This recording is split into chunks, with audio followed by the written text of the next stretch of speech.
Hello everyone, welcome to prep task. आज हम बात करने वाले हैं जो मॉनेटरी पॉलिसी आज हुई है उससे रिलेटेड।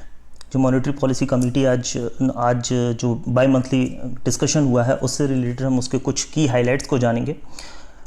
और उसमें जानने से पहले हम थोड़ा सा मॉनेटरी पॉलिसी कमेटी के बारे में समझेंगे। देन फिर जो मॉनेटरी पॉलिसी के इंस्ट्रूमेंट्स होते हैं उनको समझेंगे और उसके बाद मॉनेटरी पॉलिसी के क्या स्टैंड्स हैं। जैसे अभी आपने सुना होगा कि आरबीआई की जो मॉनेटरी पॉलिसी कमेटी हुई उसने बताया कि हम अभी एकोमोडेटिव स्टैंस ले रहे हैं। तो स्टैंसेस क्या हैं, ठीक है, तो उसको हम थोड़ा सा समझेंगे। देन फिर कुछ मेजर पॉइंट्स हैं, कुछ हाइलाइट्स हैं जो मॉनेटरी पॉलिसी कमेटी की हाइलाइट्स हैं उनको समझेंगे। एक और बहुत बड़ा टर्म है जीसैप, ठीक है, बहुत सुनने में आ रहा है ये जीसैप क्या है उसके बारे में समझेंगे। तो चलिए शुरू करते हैं। नमस्कार दोस्तों, मैं हूं सौरभ पांडे। आप मुझे मेरे इंस्टाग्राम पर फॉलो कर सकते हैं सौरभ पांडे ऑफिशियल से, और साथ ही साथ आप मुझे टेलीग्राम पे भी फॉलो कर सकते हैं सौरभ पांडे ऑफिशियल से। हमारा ग्रुप चल रहा है IBPS RRB स्केल 2 का, आप उसे भी ज्वाइन कर सकते हैं। यहाँ 3000 से एबव बच्चे हैं, आप उसमें ज्वाइन कर सकते हैं। प्रेप टास्क, यहाँ पर आपको फ्री स्टडी मटेरियल्स अवेलेबल हैं, आप प्रेप टास्क में भी ज्वाइन कर सकते हैं। दोनों टेलीग्राम चैनल हैं। चलिए शुरू करते हैं। सबसे पहले समझ लेते हैं कि मॉनेटरी पॉलिसी कमेटी के बारे में। देखिए, ये सेक्शन 45ZB के अमेंडमेंट के तहत RBI एक्ट 1934 के अमेंडमेंट के तहत बना, यानी कि monetary policy committee section 45ZB के तहत बना है, ठीक है, उसमें अमेंड करके कुछ बना है। नाउ आपका पहला क्वेश्चन तो यही हो गया कि monetary policy committee section 45ZB के अमेंडमेंट के तहत बना है। किस एक्ट के? RBI एक्ट 1934 के। इसमें कितने मेंबर्स होते हैं? तो इसमें टोटली 6 मेंबर्स होते हैं। नाउ पहला जो MPC था, यानी कि फर्स्ट मॉनेटरी पॉलिसी कमेटी जो कंस्टिट्यूट की गई थी वो सितंबर 29, 2016 को कंस्टिट्यूट की गई थी, ठीक है। और आगे देखते हैं, मॉनेटरी पॉलिसी कमेटी क्या करती है? पॉलिसी इंटरेस्ट रेट या पॉलिसी रेट को डिटरमिन करती है। क्यों करती है? ताकि वो जो इन्फ्लेशन टारगेट है उसको वो अचीव किए रहे या करती रहे, ठीक है। Now the first monetary policy committee, पहली जो मॉनेटरी पॉलिसी कमेटी हुई थी 3 और 4 अक्टूबर 2016 को हुई थी, ठीक है। By monthly monetary policy statement 2016-2017 के तहत हुई थी, ठीक है। आई होप आपको मॉनेटरी पॉलिसी कमेटी के बारे में अब कुछ सिनेरियो क्लियर हो रहा होगा। लेकिन एक चीज़ और बताते हैं, मॉनेटरी पॉलिसी कमेटी से पहले भी एक कमेटी थी जिसका नाम था टेक्निकल एडवाइजरी कमेटी। जब मॉनेटरी पॉलिसी कमेटी नहीं हुआ करती थी तब ये टेक्निकल एडवाइजरी कमेटी हुआ करती थी और इसका काम था सिर्फ एडवाइजरी के लिए, ठीक है। ये सिर्फ एडवाइस देती थी, मानना ना मानना वो RBI का काम होता था। तो टेक्निकल एडवाइजरी कमेटी किसके साथ मिलकर के करती थी? देखिए, ठीक है ना, एक्सपर्ट्स फ्रॉम मॉनेटरी इकोनॉमिक्स इसमें हुआ करते थे, सेंट्रल बैंकिंग के कुछ लोग होते थे, फाइनेंशियल मार्केट्स के कुछ होते थे, पब्लिक फाइनेंस एडवाइज्ड, ठीक है ना। तो इस तरह के लोग हुआ करते थे इसमें, ठीक। तो बाद में जब MPC का फॉर्मेशन हो गया, देन फिर ये जो टैक था, यानी कि टेक्निकल एडवाइजरी कमेटी थी, इसको सीज कर दिया गया और आगे के लिए अब मॉनेटरी पॉलिसी को शुरू किया गया। नाउ आगे देखते हैं। अब ये बात करते हैं, मॉनेटरी पॉलिसी कमेटी में कुल, मैंने आपको बताया जैसा कि 6 मेंबर होते हैं, ठीक है ना। अब इनमें कौन कौन होता है? देखिए, पहले तो हमारे गवर्नर हैं, यानी कि श्री शशिकांत दास जी। नाउ उसके बाद डेप्टी गवर्नर हैं, ठीक है ना, in charge of monetary policy. कौन है? माइकल देवव्रता पात्रा, ठीक है ना, माइकल देवव्रता पात्रा, ये डिप्टी गवर्नर हैं, ये इस मॉनेटरी पॉलिसी कमेटी में हैं। तीसरे कौन है? ऑफिसर हैं ये रिजर्व बैंक ऑफ इंडिया के, nominated by the central board द्वारा नॉमिनेट किए गए हैं, डॉक्टर मृदुल के सागर, ठीक है। और देखते हैं, प्रोफेसर असीमा गोयल हैं, ठीक है। ये क्या है? ये प्रोफेसर हैं Indira Gandhi institute of development research में, इन्हें मॉनेटरी पॉलिसी कमेटी में रखा गया है। 5th और 6th देख लेते हैं, प्रोफेसर जयंत R वर्मा हैं जो कि Indian institute of management Ahmedabad में हैं, इन्हें रखा गया है। और 6th हैं डॉक्टर शशांक भिड़े, ठीक है, ये सीनियर एडवाइज़र हैं national council of applied economics के, ठीक है, ये दिल्ली में है, इन्हें ये 6th हैं, ठीक है। आपको समझ में आया कि 6 मेंबर कमेटी में कौन कौन है? इनके नेम्स को याद रखिएगा, ये क्वेश्चंस के लिए बहुत इंपॉर्टेंट है। आपके क्वेश्चंस में ये इनसे यहाँ से भी क्वेश्चन पुटअप हो सकता है। Now instruments of monetary policy. अब हम थोड़ी बात कर लेते हैं इंस्ट्रूमेंट्स ऑफ मॉनेटरी पॉलिसी पे। तो देखिए, मॉनेटरी पॉलिसी के जो इंस्ट्रूमेंट्स हैं वो जैसे कि आप देख रहे होंगे, रेपो रेट है, रिवर्स रेपो रेट है, इन दोनों को मिला करके लाफ बोलते हैं, यानी कि लिक्विडिटी एडजस्टमेंट फैसिलिटी बोलते हैं, मार्जिनल स्टैंडिंग फैसिलिटी है, कॉरिडोर है, बैंक रेट है, cash reserve rate, cash reserve ratio है। देखिए, इसको हम सबको डिटेल में पढ़ेंगे, अभी ऑलरेडी वीडियो आई थिंक लंबी होने वाली है, तो समझिएगा, इसको हर एक चीज़ को तो हम एक्सप्लेन नहीं कर सकते, लेकिन कैश रिजर्व रेशियो को जो है वो हम और भी जो इसके इंस्ट्रूमेंट्स है उसको हम डिटेल में एक्सप्लेन करेंगे। नाउ और इंस्ट्रूमेंट्स क्या है मॉनेटरी पॉलिसी के? मार्केट स्टेबलाइजेशन स्कीम है, ओपन मार्केट ऑपरेशन है और स्टैट्यूटरी लिक्विडिटी रेशियो है। ठीक है, अभी आप एक चीज़ जानेंगे कि जो मॉनेटरी पॉलिसी हुई है उसमें जो डिसीज़न लिया गया है वो ये डिसीज़न था कि अभी हम किसी भी इंटरेस्ट रेट को चेंज नहीं करेंगे। ठीक है, यानी कि अभी जो रेपो रेट चल रहा है वो 4% है, ये अनचेंज्ड है। ठीक है, रिवर्स रेपो रेट 3.35 है, ये भी अनचेंज रखा गया है। MSF भी 4.25 है। ठीक है, बैंक रेट भी 4.25% है, कैश रिजर्व रेशियो 4% है और SLR 18% है। इनमें से कोई भी रेट को चेंज नहीं करा गया है। ठीक है, नाउ आगे चलते हैं।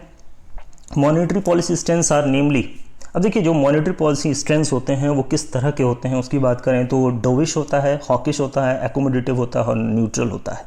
ये चार तरह के ही जो स्टैंस हैं, मॉनेटरी पॉलिसी स्टैंसेस हैं, ये चार तरह के होते हैं। तो चूंकि अभी एकोमोडेटिव स्टैंस है, टोटली हम स्टैंस पे एक प्रॉपर वीडियो बनाएंगे, एक अलग से वीडियो आपके लिए लाएंगे कि जो जितने भी आपको दिख रहे हैं स्टैंस वो क्या है।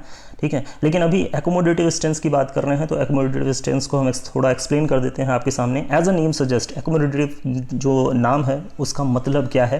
देखिए, अगर हम की डिक्शनरी वर्ड के हिसाब से देखें तो willing to fit in someone's wishes और needs, that was called accommodative. ठीक है, this happens when a central bank attempts to expand the overall money. ठीक है, ये कब होता है? जब एक्सपैंड करना होता है ओवरऑल मनी सप्लाई को, ताकि इकोनॉमी को बूस्ट किया जा सके। ठीक है ना, यानी कि आपको अगर इकोनॉमी को बूस्ट करना है, आपको मतलब इकोनॉमी में पैसा इंजेक्ट करना है, देन फिर हम एकोमोडेटिव स्टैंस को यूज़ करते हैं। ठीक है, एकोमोडेटिव स्टैंस का दूसरा नाम होता है easy monetary policy. Okay, now decrease करना है। अब ये एकोमोडेटिव स्टैंस कैसे यूज़ करेंगे? देखिए, by decreasing the interest rates.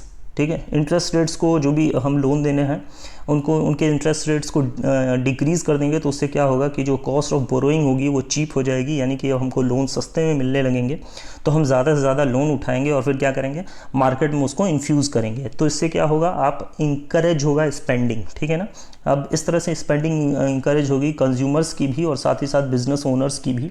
ठीक है, जिसके कारण मार्केट में पैसा आएगा। ठीक है ना, through which the lowering of short term interest rates, और इसी तरह से शॉर्ट टर्म इंटरेस्ट रेट जो है वो लो हो जाएंगे। ठीक है, इस पूरे प्रोसेस को या कहें कि इस स्टैंस को हम एकोमोडेटिव स्टैंस कहते हैं। चलिए अब आगे देख लेते हैं। अब बात कर लेते हैं कुछ की हाइलाइट्स की, जो मॉनेटरी पॉलिसी के आज जो की हाइलाइट्स हैं जो मॉनेटरी पॉलिसी हुई उससे रिलेटेड। तो देखिए, RBI ने पहले आपको मैंने बताया कि जो रेपो रेट है और रिवर्स रेपो रेट है, ये सबको अनचेंज रखा है। जो रिवर्स रेपो रेट है वो 3.35% ही है। नाउ RBI ने जो इकोनॉमिक ग्रोथ फोरकास्ट है उसमें कमी की है। ठीक है, पहले जो प्रीवियस फोरकास्ट था वो 10.5% था, अब RBI ने बोला है कि अब ये 9.5% रहने वाला है। नाउ एक चीज़ और, रिटेल इन्फ्लेशन के बारे में बोला है, जो प्रोजेक्शन दिया है वो 5.1 दिया है, 5.1% दिया है 2021-22 के लिए। ठीक है, 2021-22 के लिए इन्होंने CPI का जो प्रोजेक्शन है वो 5.1% रखा है। ठीक है, ये रिटेल इन्फ्लेशन है। नाउ RBI बाई करेगा, एक ये फोर्थ पॉइंट है, RBI बाई करेगा 40,000 करोड़ को ऑफ गवर्नमेंट सिक्योरिटीज़। ठीक है, कब? 17 जून को। देखिए, RBI ने बहुत साफ साफ बात बोली कि हम 17 जून को 40,000 करोड़ रुपए के गवर्नमेंट सिक्योरिटीज़ को बाई करने वाले हैं। पहला पॉइंट। दूसरा, RBI 1.2 लाख करोड़ GSEC भी परचेज करेगा। कब? Q2 में। ठीक है ना, द गवर्नर सेड, ऐसा गवर्नर ने बोला। क्या चीज़ हो गई? 2 पॉइंट है इसमें, क्या कि 40,000 करोड़ अभी 17 जून को बाई करेगा। वेट अ मिनट, हाँ, 40,000 करोड़ 17 जून को बाई करेगा, 17th of the June, and then 1.2 lakh crore जो है वो सेकेंड क्वार्टर में बाई करेगा, ठीक है ना। तो ये आरबीआई ने मॉनेटरी पॉलिसी कमेटी में अनाउंस किया। नाउ अदर चीज़ देखते हैं, जैसा कि मैंने आपको बताया कंज्यूमर प्राइस इंडेक्स इन्फ्लेशन जो है वो प्रोजेक्ट किया है आरबीआई ने, जो कि रहने वाला है 5.1% फाइनेंशियल ईयर 22 में, ठीक है। फाइनेंशियल ईयर 22 में भी यही रहने वाला है।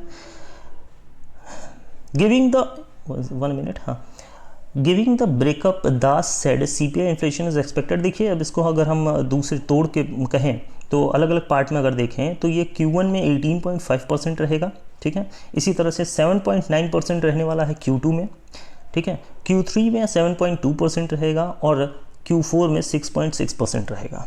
नाउ जो आपके लिए इंपॉर्टेंट है वो ये है कि फाइनेंशियल ईयर 22 में 5.1% रहने वाला है कंज्यूमर प्राइस इंडेक्स इन्फ्लेशन, ठीक है ना। नाउ आरबीआई विल एक्सटेंड, अब देखिए आरबीआई अगले पॉइंट पर आते हैं कि आरबीआई ने स्पेशल लिक्विडिटी फैसिलिटी को एक्सटेंड कर दिया है, यानी कि जो 16,000 करोड़ रुपए सिडबी को दे रहा है रीफाइनेंस के लिए, किसके रीफाइनेंस के लिए, जो स्ट्रक्चर्स हैं, जो मॉडल्स हैं, उनके रीफाइनेंस के लिए दे रहा है, वो अब एक्सटेंड हो गए हैं, ठीक है ना, ठीक है। Extend will be available at prevailing repo rate, और जो ये एक्सटेंड हुए हैं 16,000 करोड़ रुपए, ये क्या है, ये अब प्रीवेलिंग यानी कि अभी जो रेपो रेट चल रहा है उस रेपो रेट पे आपको अवेलेबल हो जाएंगे। एक और पॉइंट देखते हैं इसमें, रेजोल्यूशन फ्रेमवर्क 2.0 को भी एक्सपेंड कर दिया है आरबीआई ने। रेजोल्यूशन फ्रेमवर्क 2.0 को भी एक्सपेंड कर दिया है। क्या चीज़ हुआ है, देखिए पहले ये 25 करोड़ था, यानी कि जो एक्सपोजर था वो 25 करोड़ का एक्सपोजर था, अब उसको बढ़ा करके 50 करोड़ रुपीज़ का एक्सपोजर कर दिया है, ठीक है। नाउ और थोड़ा सा और एक्सप्लेनेशन इसकी ज़रूरत है। देखिए ये आप मेरी प्रीवियस वीडियो देखेंगे तो उसमें आपको क्लियर होगा कि 25 करोड़ का जो अर्लियर था, यानी कि ऐसे एमएसएमई, ठीक है, जिनका जो टर्नओवर है वो 25 करोड़ का है, वो लोन ले सकते हैं। अब उसको बढ़ा करके आरबीआई ने ये कहा कि ऐसे एमएसएमई जिनका टर्नओवर 50 करोड़ तक का है, ₹50 करोड़ तक का है, वो भी ले सकते हैं, यानी कि पहले 25 था उसी को अब 50 करोड़ कर दिया गया है, ठीक है ना। तो ये चीज़ है, ये क्या चीज़ है, रिजोल्यूशन फ्रेमवर्क है, यानी कि आपको कहें तो एक तरह से मोरेटोरियम में एक तरह से छूट है, ठीक है ना। और जो मोरेटोरियम का ईयर है वो 3 ईयर्स का कर दिया गया है, ओके। चलिए आगे देखते हैं। आरबीआई प्रोवाइडेड रिलीफ मेजर्स, ये देखिए यहाँ पे भी 3 ईयर्स किया गया ऑन टैप। नाउ आरबीआई ने रिलीफ मेजर दिया है, किसको रिलीफ मेजर दिया है, कॉन्टैक्ट इंटेंसिव सेक्टर्स को। कॉन्टैक्ट इंटेंसिव सेक्टर्स कौन होते हैं, कॉन्टैक्ट इंटेंसिव सेक्टर्स की बात करें, जैसे आप देखते होंगे जैसे सैलून हो गया, ठीक है ना, जैसे होटल्स हो गए, these are contact intensive centres, जहाँ पर कंज्यूमर से कॉन्टैक्ट होना है, तो कॉन्टैक्ट इंटेंसिव सेक्टर्स की बात कर रहा है ये। तो ऐसे सेक्टर्स को आरबीआई ने रिलीफ दिया है। क्या हुआ आगे देखते हैं। लिक्विडिटी विंडो इनके लिए ओपन हुआ है 15,000 करोड़ का, कब तक, टिल मार्च 31, 2022 तक, ठीक है, with a 3 year tenure at repo rate, ठीक है, 3 साल का टेन्योर दिया है रेपो रेट पर, इनको भी मिल जाएगा, ठीक है ना, लिक्विडिटी विंडो।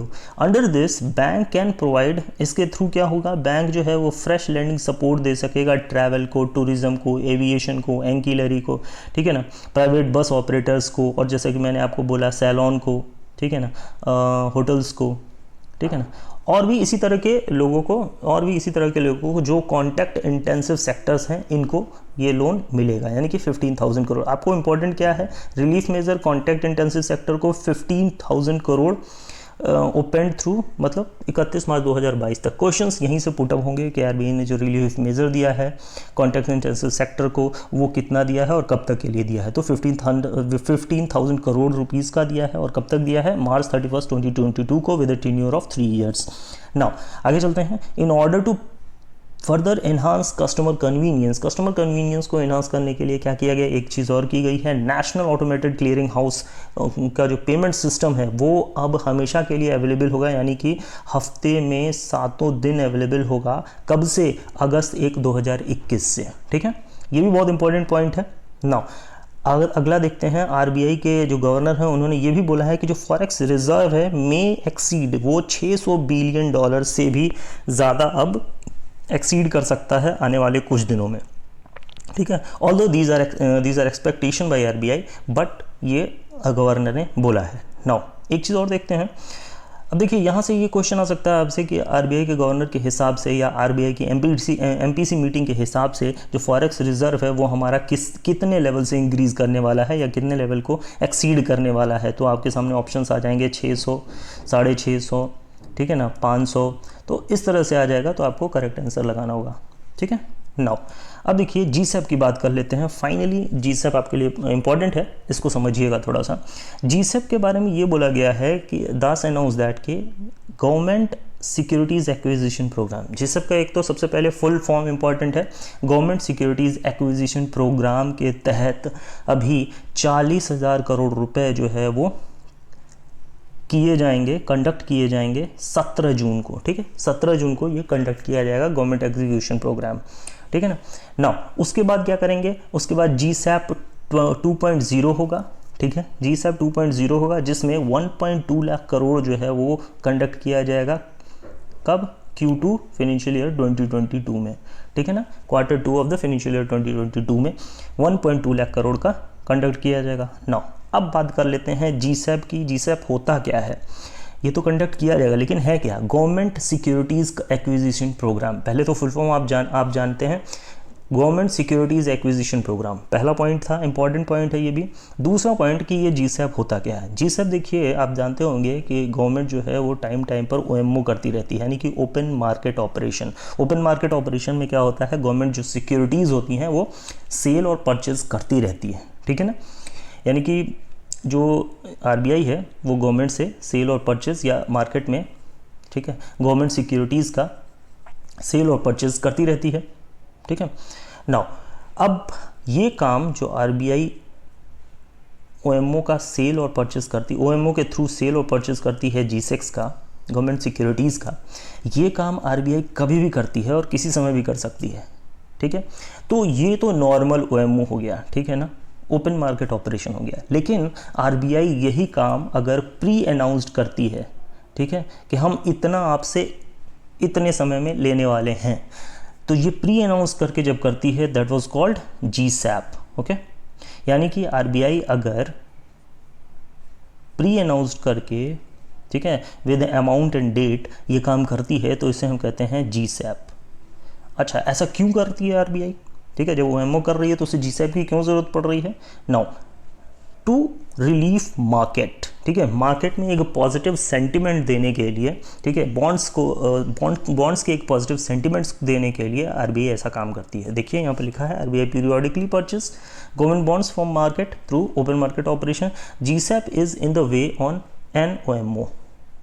एक पॉइंट और देखते हैं, यहाँ ये सारी वही बातें लिखी हैं, ठीक है, क्या है, but the an upfront commitment, एक अपफ्रंट कमिटमेंट होता है आरबीआई का, तो इसी अपफ्रंट कमिटमेंट के कारण इसे जीसैप बोला जाता है, ठीक है। Idea to give comfort to the bond market, bond market को कंफर्ट देने के लिए ऐसा काम जीसैप का काम किया जाता है। और जीसैप जो है वो क्या है, एक तरह का ओएमओ ही है, लेकिन उसके जो डिस्टिंक्ट कैरेक्टर है उसके कारण उसे जीसैप बोला जाता है, ठीक है। यानी कि जीसैप को आप कह सकते हो OMO with a distinct character. I hope आपको सेशन अच्छा लगा होगा। प्लीज़ अगर सेशन अच्छा लगा है तो लाइक कीजिए, शेयर कीजिए, सब्सक्राइब कीजिए, चैनल को ज़्यादा से ज़्यादा शेयर कीजिए, ताकि मॉनेटरी पॉलिसी की जो टोटल डिटेल है और कंप्लीट डिटेल है ये आप सबको बता सकें। और ये कंपटीशन पॉइंट ऑफ व्यू से मैंने हर एक हाईलाइटेड पॉइंट को उठाया है ताकि आप समझें कि क्वेश्चंस कहाँ से पुट अप हो सकते हैं। चलिए फिर मिलते हैं नेक्स्ट वीडियो में, तब तक के लिए गुड बाय।